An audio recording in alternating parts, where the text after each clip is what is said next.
பேசுமார்கள். குறிப்பாக நம்மவர்கள் அனைவர்கள் மீதும் உலக மக்கள்கள் அனைவர்கள் மீதும் அல்லாஹ்வின் சாந்தியும் சமாதானமும் கருணையும் ஈடேற்றமும் என்றென்றும் இறங்கிக் கொண்டே இருக்கட்டுமாக. ஆமென். அல்லாஹ்வின் நல்லடியார்களே, அரணை பெரியார்களே, நாம் அல்லாஹ்வை கொண்டு ஈமான் கொண்டு பெருமானார் ரசூலை கரீம் ஸல்லல்லாஹு அலைஹி வஸல்லம் அவர்களை ஏற்றுக்கொண்டு அவர்கள் சொல்லித் தந்த கட்டளையின்படி வாழ்ந்து கொண்டு நன்மையை பெருக்கிக் கொண்டு வாழ்ந்து கொண்டிருக்கின்றோம். எதற்காக வேண்டி? இறைவன் அவன் இட்ட கட்டளையின்படி நாம் வாழ்கின்றோமா இல்லையா என்று பார்ப்பதற்காக வேண்டி அல்லாஹ் தஆலா சகல கஷ்டங்களையும் சகல நஷ்டங்களையும் சகல இன்னல்களையும் பின்னல்களையும் துயரங்களையும் வேதனைகளையும் சோதனைகளையும் அல்லாஹ் தஆலா நாம் படுத்திக் கொண்டே இருக்கின்றான். சில ஊர்களில் நிலச்சரிவினால் மக்கள் எல்லாம் மாண்டு விடுகின்றார்கள். கடல் கொந்தளிப்பினால் மக்கள் மடிந்து விடுகின்றார்கள். புயல் வெள்ளத்தினால் மாண்டு விடுகின்றார்கள். வெயில் அகோரத்தினால் மாண்டு விடுகின்றார்கள். இதெல்லாம் ஏன் சோதனை? அல்லாஹ் தஆலா அந்த மக்களுக்கு சொர்க்கத்தை நாடிவிட்டான். வயநாடு மக்களுக்கு எவ்வளவு மக்கள், இஸ்லாமிய மக்கள்களும் பள்ளிவாசல் தொழுதவர்களும் அப்படியே பூமியில் வீழ்த்தப்பட்டிருக்கின்றார்கள் என்றால் அவர்களுடைய சஹீதுடைய அந்தஸ்தை அல்லாஹ் தஆலா உயர்த்தி காட்டுவதற்காக வேண்டி சொர்க்கத்தை நாடிவிட்டான். இந்த உலகத்திலே துயரங்களால் பின்னப்பட்ட வாழ்க்கை தான் என்று பெருமானார் ரசூலை கரீம் ஸல்லல்லாஹு அலைஹி வஸல்லம் அவர்கள் சொல்லிக் காட்டியதுக்கு ஒப்ப யார் அதிகமான துயரங்களும் இன்னல்களும் பின்னல்களும் ஆட்கொள்கின்றார்களோ அவர்களுக்கு அல்லாஹ் தஆலா சொர்க்கத்தை தான் பரிசாக அளிக்கின்றார். ஒவ்வொரு பெருமானார் ரசூலை கரீம் ஸல்லல்லாஹு அலைஹி வஸல்லம் அவர்களுடைய ஹதீஸையும் நாம் பிரட்டி பார்க்கும் பொழுது இந்த உலகம் சிறைச்சாலை தான், இந்த உலகம் கஷ்ட சாலை தான், இந்த உலகம் நஷ்டமாக வாழக்கூடிய வாழ்க்கை தான், மறு உலகம்தான் நலமோடும் வளமோடும் வாழக்கூடிய வாழ்க்கை என்று பெருமானார் ரசூலை கரீம் ஸல்லல்லாஹு அலைஹி வஸல்லம் சொல்லி காட்டினார். லஹும் தாருஸ்ஸலாம் இன்த ரப்பிஹிம் வஹுவ வலியுஹும் பிமா கானு யஅமலூன் என்று அல்லாஹ் சொல்லி காட்டினான்.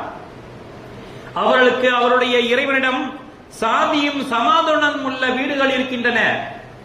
எத்தனையோ வெள்ளப்பெருக்கில் வீடுகள் அழிந்தாலும் சொத்துகள் அழிந்தாலும் மறுமையிலே சாந்தியும் சமாதானம் உள்ள வீடுகள் சொர்க்கம் உண்டு என்று அல்லாஹ் தஆலா நன்மாராயம் சொல்லி காட்டுகின்றான். அவர்கள் செய்த நன்மைகள் காரணமாக அவன் அவருடைய உச்ச நேசனாக மாறிவிடுகின்றான் என்று சொல்லி காட்டுகிறான். அவருடைய உச்ச நேசன் இறைவன் தான் என்று சொல்லி காட்டுகின்றான். கஷ்டமா வாழக்கூடியவர்களுக்கு உச்ச நேசனாக இருக்கின்றேன் என்று அல்லாஹ் தஆலா சொல்லி காட்டும் பொழுது அதைவிட பாக்கியம் வேறு என்ன இருக்க வேண்டும்? நிச்சயமா அதைவிட பாக்கியம் வேறு எதுவுமே இல்லை. குல் தாலிக கைருன் அம் ஜன்னத்துல் ஹுல்தி அல்லதி வஈதல் முத்தகூன கானத் லஹும் ஜஸாஉம் வ மஸீரா என்று அல்லாஹ் தஆலா சொல்லி காட்டினான். அத்தகைய நரகமானது நல்லதா அல்லது பயபக்தியுடையவர்களுக்கு வாக்களிக்கப்பட்ட நித்திய சொர்க்கம் நல்லதா என்று கேட்டால் அது அவர்களுக்கு நற்கூலியாகும், அவர்கள் போய் சேரும் இடமாகவும் இருக்கும் என்று அவரிடம் நபியே நீங்கள் சொல்வீர்களாக என்று அல்லாஹ் தஆலா சொல்லி காட்டினார். எதுவுமே இந்த உலகத்தில் நஷ்டம் இல்லை, எதுவுமே இந்த உலகத்தில் கஷ்டம் இல்லை. எல்லா துயரங்களும் அவர்கள் போய் சேரும் இடம் லாபமான இடத்தில் தான் சேரப் போகின்றார்கள்.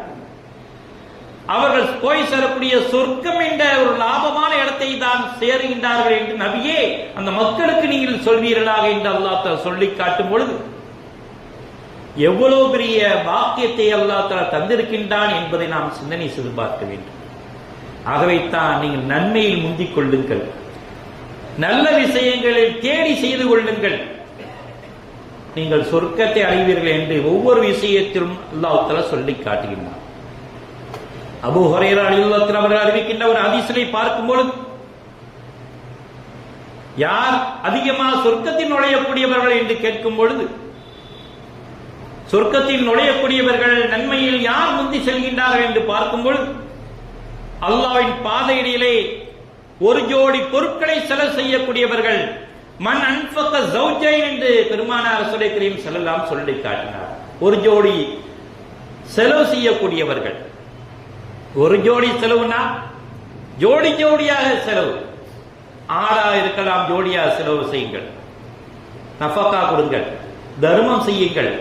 ஆடை ஜோடியாக தர்மம் செய்யுங்கள், ஒட்டகத்தை ஜோடியாக தர்மம் செய்யுங்கள், பொருட்களை ஜோடியாக தர்மம் செய்யுங்கள் என்று பெருமானார் ரசூலுல்லாஹி கரீம் ஸல்லல்லாஹு அலைஹி சொல்லி காட்டினார். ஏன் ஜோடி ஜோடியாக தர்மம் செய்ய வேண்டும்? ஒத்தையில் கொடுத்தால் லாபம் இல்லை, இரண்டாக கொடுத்தால் அது பல்கி பெருகும். ஒரு ஆடை ஜோடியாக கொடுத்தால் அது வாழ்ந்து குட்டி போட்டு நன்மை பெருக்கிக் கொண்டே இருக்கும். இவர் 2 ஆடு தான் கொடுப்பாரு. பல ஆடு வளர்க்க அது குட்டி போட அந்த நன்மையின் கொடுத்தவருக்கு போய் சேருகின்றது என்றால் எவ்வளவு பெரிய நன்மை. இப்படியா ஒட்டகங்கள் மாடுகள் என்று ஜோடியா கொடுத்து பாருங்கள், வாழ்நாள் முழுவதும் நன்மையை தேடிக்கொண்டே இருப்பீர்கள். அதுதான் சொர்க்கத்தின் ஒரு முதல் படியாக நுழைவதற்கு ஒரு முதல் அங்கமாக இருக்கின்றது என்று பெருமானார் ரசூலுல்லாஹி கரீம் ஸல்லல்லாஹு அலைஹி சொல்லி காட்டினார்கள். அல்லாஹ்வின் அடிமையே, இதுதான் மிக சிறந்த தர்மமாக இருக்கும் என்றும் சொல்லி காட்டியிருக்கின்றார்கள். மிக சிறப்பானது, மகத்தானதாக இருக்கின்றது என்று சொல்லி காட்டியிருக்கின்றார்கள். இரண்டாவதாக, தொழிலாளிகள் பாபு சலாத் வழியாக செல்கின்றார்கள். பாபு சலாத் வழியாக தொழுகையாளிகள் உள்ளே நுழைவார்கள் என்று சொல்லி காட்டுகின்றார்கள். அடுத்ததாக, அறப்போரில் போர் புரிந்தவர்கள், போரில் பங்கிட்டவர்கள், போரில் உயிர் நீத்தவர்கள் பாபுல் ஜிஹாத் என்ற வாசலின்படியாக சொர்க்கத்தில் நுழைகின்றார்கள். நான்காவதாக, நோன்பாடிகள் பாபிஸ் ரையான் என்ற பாபு வழியாக, ரையான் என்ற வழியாக நோவு நோற்றவர்கள் உள்ளே நுழைகின்றார்கள். தர்மம் செய்தவர்கள் பாபு சதகா என்ற பாபின் வழியாக சொர்க்கத்தில் நுழைகின்றார்கள். அப்போது அபூபக்கர் சித்திக் ரலியல்லாஹு அன்ஹு அவர்கள் சொல்லி காட்டினார்கள், என்னுடைய தாயும் தந்தையும் உங்களுக்கே அர்ப்பணமாகட்டும் யா ரசூலல்லாஹ், எல்லா வாசல் வழியாக நுழையக்கூடிய பாக்கியம் எனக்கு இருக்கின்றதா என்று கேட்கின்றார்கள். ஹதீஸை சொல்லிக் கொண்டிருக்கின்ற வேளையிலே அபூபக்கர் சித்திக் ரலியல்லாஹு அன்ஹு அவர்கள் என்ன சொல்கின்றார்கள், என்னுடைய தாயும் தந்தையும் உங்களுக்கே அர்ப்பணமாகட்டும், எல்லா வாசல் வழியாக நான் நுழையக்கூடிய பாக்கியம் இருக்கின்றதா என்று கேட்கும் பொழுது, உனக்கு நான் நன்மாராயம் செய்கின்றேன், நீயும் அந்த எல்லா வாசல் வழியாக செல்லக்கூடிய பாக்கியத்தை அல்லாஹ் தஆலா தருவான் என்று சொல்லி காட்டுகின்றார்கள். அபூ ஹுரைரா ரலியல்லாஹு அன்ஹு அறிவிக்கின்றார்கள், புகாரியில் முஸ்லிம் பதிவு செய்யப்பட்ட ஹதீஸா இருக்கிறது. நன்மையில் முந்திக் கொள்ளுங்கள் சொர்க்கத்துக்கு என்று பெருமானார் ரசூலுல்லாஹி கரீம் ஸல்லல்லாஹு அலைஹி சொல்லி காட்டினார்களே. எந்த நன்மையை நாம் தயார்படுத்தியிருக்கின்றோம்? நாம் சிந்தனை செய்து பார்க்கிறோம். இந்த உலகத்தில் இப்படியோ மண்ணோடு மண்ணாக மறைந்துவிடக்கூடிய வாழ்க்கை அல்ல நம்முடைய வாழ்க்கை. விண்ணோடு விண்ணாக விண்ணவனை சந்திக்கக்கூடிய வாழ்க்கை தான் நம்முடைய வாழ்க்கையா இருக்கின்றது என்று நினைத்து பார்க்க வேண்டும். அதுக்காகதான் நம் வாழ்க்கையிலே வாழ்ந்து கொண்டிருக்கின்றோம். சுஹைல ரசூலுல்லாஹி ஸல்லல்லாஹு அலைஹி வஸல்லம், பெருமானார் ரசூலுல்லாஹி கரீம் ஸல்லல்லாஹு அலைஹி வஸல்லம் கேட்கப்பட்டது, அன் அக்ஸரமா யுதுகுல் நாஸுல் ஜன்னா, எந்த செயலின் காரணத்தால் மக்களின் அதிகமாக சொர்க்கத்தில் நுழைகின்றார்கள் என்று பெருமானார் ரசூலுல்லாஹி கரீம் ஸல்லல்லாஹு அலைஹி வஸல்லம் கேட்கும் பொழுது, ஃபகால தக்வல்லாஹ், அல்லாஹ் மீது பயபக்தி உடையவர்கள் அதிகமானவர்கள் சொர்க்கத்தில் நுழையக்கூடிய பாக்கியத்தை பெற்றவர்கள். தக்வா முக்கியமா வேண்டும். ஒரு பாவம் செய்தால் அல்லாஹ் பார்த்து கொண்டிருக்கின்றான், ஒரு தீமை செய்தால் அல்லாஹ் பார்த்து கொண்டிருக்கிறான். அச்சம் உணவு. வியாபாரத்தில், குடுக்கல் வாங்கலில், பொருளாதாரத்தில், குடும்ப விஷயத்தில், மக்கள் விஷயத்தில், எல்லா விஷயத்திலும் அல்லாஹ் பார்த்து கொண்டிருக்கின்றான். இது தக்குவா இருந்தால் அதுதான் மிகப்பெரிய இறையச்சமா இருக்கின்றது. அந்த இறையச்சம் நம்மிடம் இருக்கின்றதா? அவர்கள்தான் சொர்க்கத்தில் நுழைய முன்னோடியாக இருக்கின்றார்கள் என்று பெருமானார் ரசூலுல்லாஹி கரீம் ஸல்லல்லாஹு அலைஹி வஸல்லம் சொல்லி காட்டினார். அடுத்ததாக வகால தக்வா, அடுத்ததாக ஹுஸ்னுல் ஹுல்க், அழகிய நற்குணம் உள்ளவர்கள், நல்ல குணங்களை பெற்றவர்கள் என்று பெருமானார் ரசூலுல்லாஹி கரீம் ஸல்லல்லாஹு அலைஹி வஸல்லம் சொல்லி காட்டினார். வஸுஇல அன் அக்ஸர மா யுத்குலுன் நாஸுன் நார், திரும்பவும் பெருமானார் ரசூலுல்லாஹி கரீம் ஸல்லல்லாஹு அலைஹி வஸல்லம் கேட்கப்பட்டது, அதிகமான ஜனங்கள் நரகத்தில் நுழைவதற்குரிய என்ன இருக்கின்றது, நரகத்தில் நுழையக்கூடிய காரணங்கள் என்ன இருக்கின்றது கேட்கும் பொழுது, வகாலல் ஃபம்மு அல் ஃபர்ஜ், வாயும் மர்ம உறுப்புகளையும் பாதுகாக்க தவறியவர்கள் என்று சொல்லி காட்டினார். வாயால் கெட்டவர்கள் ஏராளம் என்பவர்கள். வாயால் பொய் சொல்வதிலிருந்து, புறம் பேசுவதிலிருந்து ஏராளமான பாவம் இந்த நாவின் மூலமாகத்தான் பிறக்கின்றது. அடுத்ததாக மர்ம உறுப்பின் மூலமாக ஏராளமான பாவங்கள் உருவாகின்றது என்று பெருமானார் ரசூலை கரீம் ஸல்லல்லாஹு அலைஹி சொல்லி காட்டினார்கள். இந்த இரண்டையும் பாதுகாத்தவர்களுக்கு சொர்க்கத்தில் நான் ஜவாப்தாரியா இருக்கின்றேன் என்று சொல்லி காட்டினார். இந்த நாவையும் 2 சதை துண்டு, இதை பேணி காத்தவர்கள் அவருக்கு சொர்க்கத்துக்கு நான் ஜவாப்தாரியா இருக்கின்றேன் என்று சொல்லி காட்டினார்கள் என்றால் எங்கிருந்து பாவம் உருவாகின்றது என்று நாம் சிந்தனை செய்து பார்ப்பேன். அனா ஸைமு பி பைத்தி ஃபீ ரபவில் ஜன்னதி லிமன் தரக்கல் மிரா. உரிமையிலிருந்து தர்க்கம் செய்வதை விட்டுவிட்டவனுக்கு சொர்க்கத்தில் ஓரத்தில் ஒரு வீட்டை பெற்றுத் தருகின்றேன். உரிமை இருக்குது நமக்கு, அதுல தர்க்கம் போட்டு சண்டை போட்டு வாக்குவாதம் பண்ணி அடிக்கடி சண்டை போட்டு அதெல்லாம் இல்லாம அல்லாஹ் விட்டுற இந்த விட்டவர்களுக்கு நான் ஒரு சொர்க்கத்தில் ஒரு வீட்டை பெற்று தருவேன் என்று பெருமானார் ரசூலுல்லாஹி ஸல்லல்லாஹு அலைஹி வஸல்லம் வாக்குறுதி கொடுக்கின்றார். வைன்கான முஹக்கம் பி பைத்தி ஃபீ வஸதல் ஜன்னதி லிமன் தரக்கல் கதிப.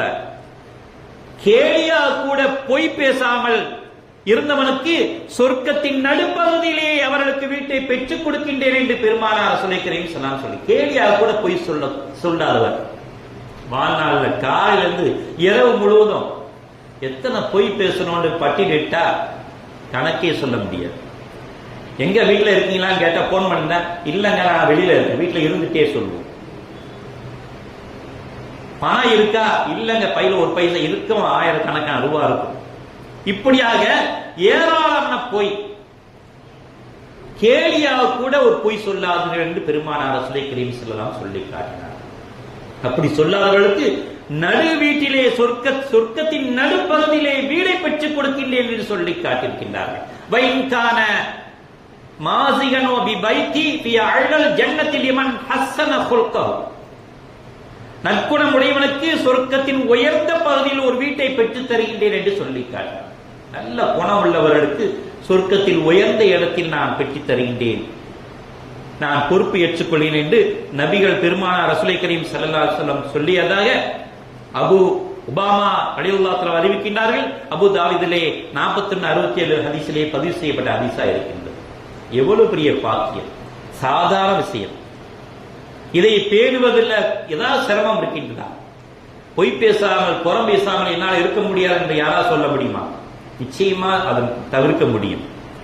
நல்ல குண வழக்கலை நாம் கொண்டு வர முடியும், தொழுக முடியும், இபாத் செய்ய முடியும். எல்லாம் முடியாது இல்ல. ஒரு மலையை பேர்த்து தலையில வச்சு 1 மணி நேரம் நில்லுன்னு சொல்லக்கூடிய பாக்கி இது இல்லை. பெரிய பாரத்தை எடுத்து உன் தலையில 5 நிமிஷம் உட்காரு அப்படி சொல்லக்கூடிய விஷயமா இது? அப்படிப்பட்ட ஒரு கஷ்டமான விஷயம் அல்ல. இதெல்லாம் நம் வாழ்க்கையில் அழகான முறையில் கொண்டு வரக்கூடிய ஒன்றுதான் என்று சொல்லி காட்டினார். அன்னை ஃபாத்திமா ரலியல்லாஹு அன்ஹா பெருமானார் ரசூலுல்லாஹி கரீம் ஸல்லல்லாஹு அலைஹி வஸல்லம் கேட்கின்றார்கள், யார சொல்லலாம் சொர்க்கத்தில் நுழையக்கூடிய முதல் பெண்மணி யார் என்று கேட்கின்றார்கள். பெருமானார் ரசூலுல்லாஹி கரீம் ஸல்லல்லாஹு அலைஹி வஸல்லம் சொல்லி காட்டினார்கள், உங்கள் வீட்டு பக்கத்துல விறகு வெட்டியாருடைய மனைவி தான் முதல்ல சொர்க்கத்தில் நுழைகிறார். ஆச்சரியமா போச்சு. அன்னை ஃபாத்திமா ரலியல்லாஹு அன்ஹா அவர்களுக்கு ரொம்ப ஆச்சரியமா போச்சு. பொறாமை அல்ல, என்ன இபாதத் செய்தார்கள், இவ்வளவு பெரிய பாக்கியம் பெற்றதுக்கு என்ன இபாதத் செய்தார்கள், அதை கண்டுபிடித்தே ஆக வேண்டும், நானும் வாழ்க்கையில் பின்பற்றியே ஆக வேண்டும். அந்த ஒரு எண்ணத்திலே அந்த பெண்மணியுடைய கதவை தட்டுகின்றார்கள்.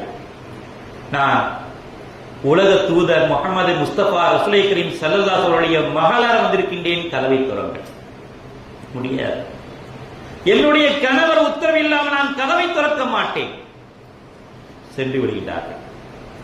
2ஆம் நாள் வராங்க, கதவை தட்டினார். யார் என்று கேட்கின்றார்கள். பெருமானார் ரசூலுல்லாஹி கரீம் ஸல்லல்லாஹு அலைஹி வஸல்லம் மகளாரும் அவருடைய புனித பேரர்களாக இருக்கக்கூடிய ஹசன் ஹுசைன் ரலியல்லாஹு தஆலா அவர்களும் வந்திருக்கின்றோம் என்று சொல்லி காட்டினார்கள். திறக்க முடியாது, உங்களுக்கு தான் அனுமதி பெற்றிருக்கின்றேன். என்னுடைய கணவருக்கு அன்னை ஃபாத்திமா ரலியல்லாஹு தஆலா அவர்கள் வந்திருக்கின்றார்கள் என்று அனுமதி கேட்டேன், வர சொல்லுங்கள் என்று சொன்னார்கள். உங்கள் மகனார் 2 பேர் வந்திருக்கின்றார்கள், அதுக்கு அனுமதி பெறவில்லை, திறக்க முடியாது. திரும்ப வந்துட்டாங்க. 3ஆம் நாள் வர்றாங்க, கதவு தட்டுறாங்க. தூதர் நபி ஸல்லல்லாஹு அலைஹி வஸல்லம் அவருடைய மகளார் வந்திருக்கின்றேன் என்று சொன்னார்கள், கதவை திறக்கின்றார்கள். இப்ப எப்படி திறந்தீங்க? என்னுடைய கணவரிடம் அனுமதி கேட்டேன். என்னுடைய நபிகளாருடைய குடும்பத்தார்கள் யார் வந்தாலும் கதவை திறந்து விடு என்று அனுமதி கொடுத்து விட்டார்கள். ஆகவே கதவை திறந்தேன். இன்னைக்கு எத்தனை பெண்கள் கணவனுடைய அனுமதியை பெற்றிருக்கின்றார்கள்? எவ்வளவு பெரிய முதல் பெண்மணியா நுழைகின்றார்கள். கணவனுடைய அனுமதி பெறாமல் எந்த ஒரு காரியத்தையும் செய்ய மாட்டேன். அப்படிப்பட்ட பெண்மணிக்கு முதல் நுழையக்கூடிய பாக்கியம். உள்ள நுழைகிறாங்க, என்னென்ன அமல் செய்யறாங்க பாக்குறாங்க. எப்போது சாதாரண நம்மள மாதிரி செய்யறாங்க, தொழுகிறாங்க, ஓதுறாங்க, கடைசியில் துவா செய்யறாங்க. யா அல்லாஹ், என் கணவனுக்கு நல்ல சக்தியை கொடு, நீண்ட ஆயுளை கொடு, அவருக்கு பேணக்கூடிய பாக்கியத்தில் நான் செய்யக்கூடிய செயலில் என் கணவனுக்கு திருப்தியும் உன்னுடைய திருப்தியும் கேட்கின்றேன் யா அல்லாஹ். இதைத்தான் அவங்க கேட்கக்கூடிய துவா. கணவனுக்கு நான் செய்யக்கூடிய பணிவிடையை என் கணவன் திருப்திப்பட வேண்டும், நீயும் திருப்திப்பட. இதைத்தான் கேட்கிறார். அப்படி வந்தாங்க. யார சொல்லலாம், இதைத்தான் செய்யறாரு. கணவனின் உத்தரவு இல்லாமல் எந்த அமல் செய்தால் அல்லாஹ்வுக்கும் ரசூலுக்கும் பிடிக்காது. ஆகவே தான் அவ்வளவு பெரிய பாக்கியத்தை பெற்றார்கள் என்று சொன்னார். அன்னை பாத்திமாவே, நீங்கள் தான் சொர்க்கத்தின் தலைவியா இருக்கின்றீர்கள். எப்படி அந்த பெண்மணி உள்ளே நுழைகின்றார்கள்? முதல் பெண்மணியா எப்படி நுழைகின்றார்கள் என்று தெரியுமா? நீங்கள் ஒட்டகத்தில் ஏறி அமர்ந்திருப்பீர்கள். ஒட்டகத்தின் கயிறை பிடித்து அவர்கள் முன்னே செல்வார்கள், ஒட்டகம் அவர்கள் பின்னால் செல்லும். இப்படிதான் சொர்க்கத்தில் நுழைய போகின்றீர்கள் என்று சொன்ன உடனே இவ்வளவு பெரிய பாக்கியம் பெற்றவனா என்று ஆச்சரியப்படுகின்றார்கள். அன்னை பாத்திமா ரலியல்லாஹு அன்ஹா எவ்வளவு பெரிய உன்னதமான பாக்கியம் என்று நாம் சிந்தனை பார்க்க வேண்டும். நாம் செய்யக்கூடிய அமல் ஒவ்வொன்றும் சொர்க்கத்தின் நுழையக்கூடிய ஒரு அந்தஸ்தை தருகின்றது. லகத் ஜாஅத் ரசூலு ரப்பினா பில் ஹக் வனூது அன் தில்குமுல் ஜன்னத்து ஊரிஸ்துமுஹா பிமா குன்தும் தஅமலூன். இறைவனுடைய தூதர்கள் உண்மையான மார்க்கத்தை கொண்டு வந்திருக்கின்றார்கள், ஹக்கை தான் கொண்டு வந்திருக்கின்றார்கள். நீங்கள் செய்து கொண்டிருந்த நன்மையான காரியங்களுக்கு காரணமாகவே நீங்கள் இந்த சோழபதியின் வாசலாக்கப்பட்டிருக்கின்றீர்கள் என்று அல்லாஹ் சொல்லிக்கார். நீங்கள் செய்த நன்மைகள், ரசூல் தூதர்கள் கொண்டு வந்த அந்த தூதுவத்தை ஏற்றுக்கொண்டு ஒப்புக்கொண்டு அப்படியே நீங்கள் பேணி பாதுகாத்ததின் காரணமாக நீங்கள் சொர்க்கத்தின் வாரிசுகளாக ஆக்கப்பட்டிருக்கின்றீர்கள் என்று அந்த அழைப்பாளர்கள் எல்லாம் அந்த சொர்க்க வாசலை அழைப்பார்களாம். சொர்க்கத்தின் நுழைந்தவுடனே அழைப்பாளர்கள் அழைப்பார்கள். அல்லாஹ் சொல்லி அந்த ஆயத்தில் அல்லாஹ் சொல்லி காட்டினால் இது ஹதீஸிலே சொல்லப்பட்டது. அழைப்பாளர்கள் எல்லாம் அழைக்கின்றார்கள், சோனவாசிகளே வாருங்கள், உங்களுக்கு மரணம் இனிமேல் இல்லவே இல்லை, நோய்கள் பிணிகள் இல்லவே இல்லை, வயோதிகம் இல்லவே இல்லை, பிரச்சனைகள் சண்டைகள் வேதனைகள் இல்லவே இல்லை, நீங்கள் அக்கம் பக்கம் சண்டை குடும்ப சண்டை இல்லவே இல்லை என்று சொல்லி நீங்கள் உயிரோடும் உலகத்திலேயே வாழ்வீர்கள், நோய் இல்லாமல் வாழ்வீர்கள், பிணி இல்லாமல் வாழ்வீர்கள், பிரச்சனை இல்லாமல் வாழ்வீர்கள், இளமையாக வாழ்வீர்கள் என்று வாழ்த்து கவி பாடுவார்கள் என்று பெருமானார் ஸல்லல்லாஹு அலைஹி சொல்லி காட்டினார். ஆகவே அன்னை பெரியார்களே, அப்படிப்பட்ட சொர்க்கத்தை அடைய நாம் அனைத்து அமல்களும் செய்வோமாக.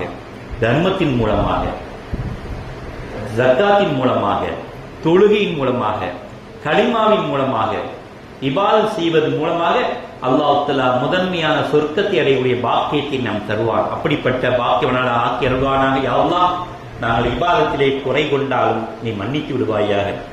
அதை செய்யக்கூடிய ஆற்றலை எங்களுக்கு தந்துடுவாயாக. அனைத்து செயல்களும் செய்யக்கூடிய ஆற்றலை உன்னிடம்தான் இருக்கின்றது யா அல்லாஹ். எங்களிடம் ஒரு காலம் இல்லவே இல்லை யா அல்லாஹ். எங்களை நல்ல விஷயத்தின் நாடுவாயாக, நன்மையின் பக்கம் நாடுவாயாக, தொழுகையின் பக்கம் நாடுவாயாக, ஜக்காத்தின் பக்கம் நாடுவாயாக. நீ நாளை தவிர வேறு எதுவுமே எங்களால் செய்ய இயலாது யா அல்லாஹ். அதுவே நாங்கள் துஆவா கேட்கின்றோம். வெள்ளிக்கிழமையில் கேட்கின்ற துஆவை அங்கீகரிக்க கூடியவனே, எங்கள் துஆவை ஏற்றுக்கொள்வாயாக. வாஹிர் அல்ஹம்துலில்லாஹி ரப்பில் ஆலமீன். பாரக்கல்லாஹு லனா வ லக்கும் பில் குர்ஆன்.